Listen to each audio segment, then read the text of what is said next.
Hello everyone, my name is Isaac. I'm at the West End Cultural Center doing TuneIn's very first drum lesson. So if you've made the choice to start learning the drums, the very first thing that you're going to need is obviously the drum kit. Many people, when they're first getting everything, they don't know, oh man, there's so many parts of the equipment, so you don't know the names, you don't know where to put them, you don't know what to do. So that is the first step, really. So the first thing you should do is get your drum stool or your throne, as it's also called. And you just want to sit and relax. You want to just let your legs fall forward, and you just want to have a nice position, slightly angled towards this way, and just let them go forward. Almost 90 degrees approximately, but it doesn't have to be exact, just as long as you're comfortable. That's the most important part. Wherever your legs do lie, your right foot, that is exactly where the kick drum will come up to you. So you'll have your kick drum, the pedal rest right under wherever your foot was, right? So you're still in this comfortable position, what you naturally came to. Now you just have the kick drum underneath you. Now that you have this V, and right in here, you want to tuck in this snare drum right in between your knees. You know, you want it forward, more forward than most other pieces of the entire equipment. So you want it almost in your lap, you know, it's your dinner plate.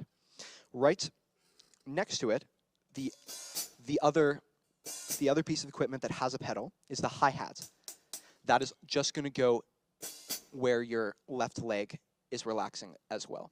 It may be adjusted slightly depending on this snare drum, so it's more important to have a comfortable kick drum position and base where your hi-hat goes off of that. But generally, yes, wherever your leg has just been is just relaxing, that is where you want to put your hi-hat, right? So now you have the hi-hat, the kick drum, and the hi-hat, the snare drum, sorry, and the kick drum already. And these are the three most important parts. Every other piece of the equipment can just be built around this drum set. So first off, we have our toms. We have the floor tom. The floor tom will be crept in just parallel to the snare drum. You just want it right next to you on your left side, right here. Just right next. The only thing separating them is your kick drum and your leg. There are also two rack toms. I only have one. Very often you'll have two. So if you do have two, they can be mounted on top of the kick drum, and they would just be right here on top.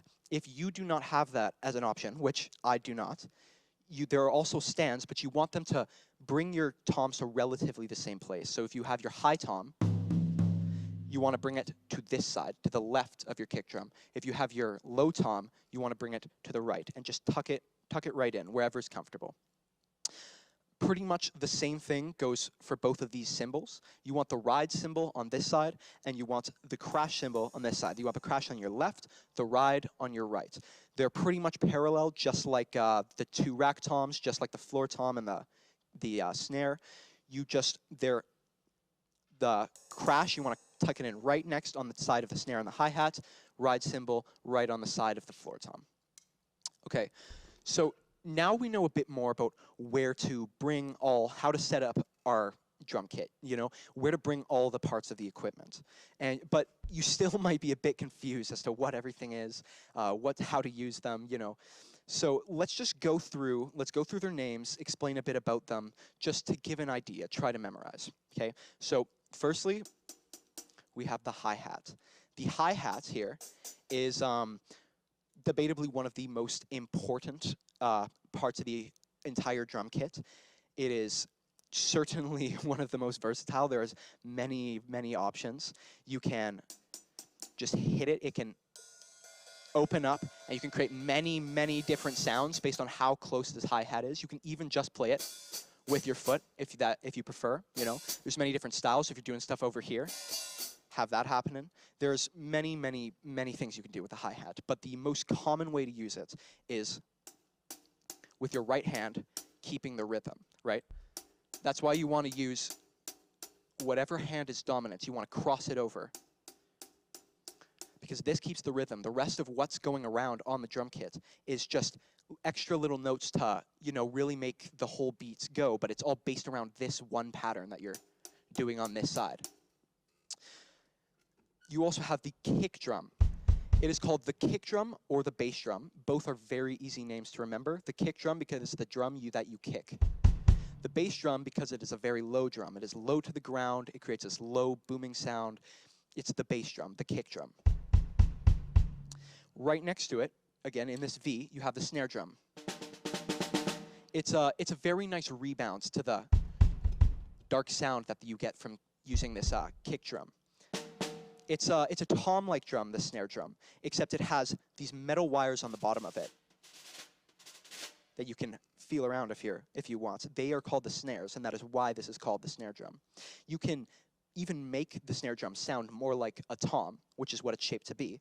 You can just take down a little lever, and then the snares at the bottom loosen. They're no longer tied up against, and now it sounds a bit more like a tom than a snare drum. So these toms, you have a high tom, often you'll have a low tom, and there's a floor tom.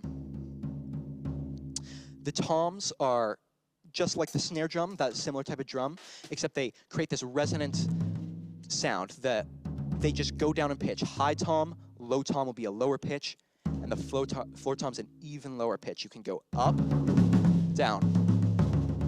You know, they're mostly used for fills. You can keep the rhythm on them too, but they're just extra little notes that give some pitch, just so you can be fancy with your drum beat, create something that's a little more exciting and makes the song sound better overall. These two cymbals, this is the crash cymbal and the ride cymbal. The ride cymbal is very often used in the same way you use a hi-hat. It is to keep the rhythm. You know? It just creates more of this airy, open sound. It rings. It doesn't make this harsh hit close noise that the hi-hat does. So very often this will be used for choruses or just whatever, depending on the type of sound you want to make. Maybe the ride cymbal is the better option. The crash cymbal can also be used to keep the rhythm with your right hand, but very often it is used as a very strong pronounced note to make a certain part of the song. Very often the very first beat of a measure sound just loud and bold, you know? It's the crash cymbal. It sounds like a crash. It sounds like a car hitting another car. So crash cymbal is an easy one to remember. So now that we know a bit more about where to put all the parts of our equipment, and we know more about what they're called, what to do with them, what they sound like, you're almost ready to start playing. But there's a couple more things that are important. You can actually really damage yourself by playing the drums incorrectly.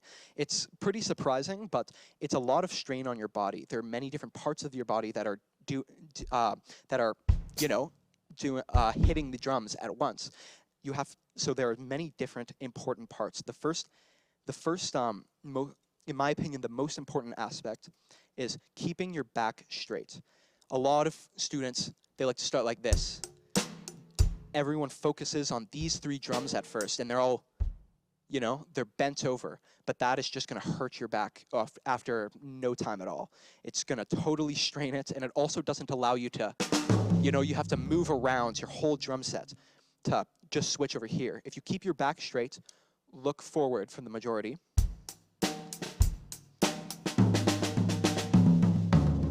You can easily switch over, use these parts of the equipment that are to this complete other side, and you don't have to, you know, fully twist yourself around. The second technicality is how to hold your drumsticks. So the starting place you should know is that you should have about an inch at the bottom of each of your drumsticks. You just want about an inch. So fairly low, but not all the way to the bottom. You want to rest both of your thumbs just over top. And then what you want to do is you want to take your pointer fingers and just wrap them around the other side, supporting it. Now, this is not how you're going to play the drums. You also need support with these three, but the majority of the support is between thumb and the pointer finger. So really make sure that you're doing this correctly. You also don't want to do that. You don't want to touch your pointer finger and your thumbs together. You want them to be completely on opposite sides, close, but don't touch them. You just wrap these other 3 fingers just around like so to keep extra support, and then you're ready. If you play, you want to keep the roof of your hands up to the roof of wherever you are. If you're outside, the sky, oh well. But you can, if you're switching over to the ride, often you can switch and have your thumb up a bit more, but generally speaking, this position, which is called match position, matchstick, you want to keep your hands up. Lastly, one more technicality is how should you play these pedals, right? There are 2 different pedals. You have the kick drum pedal and you also have the hi-hat pedal. The kick drum pedal, a lot of kids will start playing like that. They'll lift up their whole leg. They'll use their knee. They'll use your hip. You do not want to do that. It is going to make it very difficult. It's going to strain your leg after no time. You just want to use your ankle. All the effort should be in your ankle. If you get sore at the end of a drum session, that's completely fine. But if it's in any part of your leg that isn't just your ankles, then you've been playing it wrong. What you should do is lift the pedal back up after you hit the kick drum. It creates this more resonance, it lets the sounds go out. You can close it, it's called burying. It blocks the sounds, it creates a shorter sound. It can be used for many effects, but the best way to really get the sound of your kick drum out is to let the pedal bounce back every time. The hi-hat is the exact same premise. You want to use your ankles. You do not want to lift up your legs. You do not want to lift up your knees. You want to make it easy on yourself. You just want to use your feet. Right? Earlier in this lesson, I mentioned how your drum kit should be set up around how your legs feel natural and relaxed. That is very important as to this process of only using your ankles. If you feel you cannot only use your ankles, then your drum kit it's been set up very uncomfortably for you. I would suggest going back, watching the video, seeing how I set it up, and following it that way. The only difference with the hi-hat is you do not have to lift it up to create a better sound. It just creates a completely different sound. It's pretty obvious to see. If you close it and you play, it creates this harsh hit closed tone. If you want to lift it back, it's going to make that sound. It's going to resonate. It's going to create more of a cymbal sound that we're used to. But for the most part, the most common way to do it is keep it closed. So for the kick drum, almost all of the time, remember, when you hit the pedal, bring the pedal back. Don't bury it. With the hi-hat, the exact opposite. Don't leave it open. Bury it. Of course, unless you want to create a more thud-like tone with the kick drum or a more open tone with the hi-hat. Okay, so now we know how to set up the drum kits a little bit better. We know what the names of the cymbals are. We know how to use them a bit. We've learned how to use all the pedals, how to keep your back straight, how to hold your sticks properly. So now we know pretty much everything there is to know before, getting a little experience on the actual drums, playing them themselves, which we will get to in the next video.